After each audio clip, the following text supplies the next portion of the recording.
Hello everyone, আসসালামু আলাইকুম। Welcome to my YouTube channel freelancer Afran Rahim. আজকে আমি আপনাদেরকে দেখাবো ফাইবারের গিগ কিভাবে ডিলিট করতে হয় কিংবা রিমুভ করতে হয়। আসলে অনেকেই মনে করেন যে আপনারা আহ, যে গিগটা র্যাঙ্ক করতেছে না কিংবা ক্লিক আসতেছে না বা এর কোনো রেসপন্স আসতেছে না, সেই গিগটা আপনারা একটু অপটিমাইজ বা অনেক কিছু চেঞ্জ করে ফেললে হয়তো আসবে। কিন্তু আমার মনে হয় যে একটি গিগ ডিলিট করে নিলেই সবচেয়ে বেটার হবে।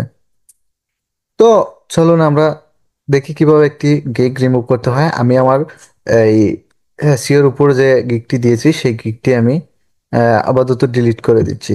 পরবর্তীতে এটি আমি আবার আহ, সঠিকভাবে করে তারপর আপলোড করব।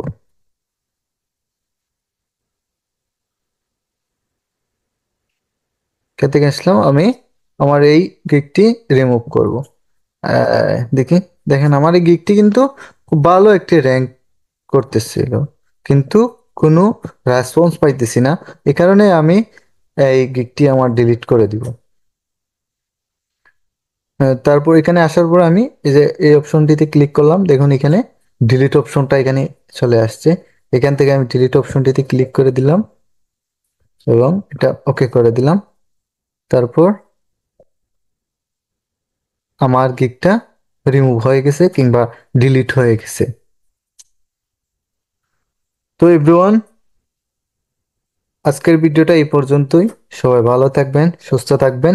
আর এই ধরনের আরো ফ্রিল্যান্সিং বিষয়ে বিভিন্ন আপডেট পেতে আমার চ্যানেলটি সাবস্ক্রাইব করে রাখবেন। ধন্যবাদ।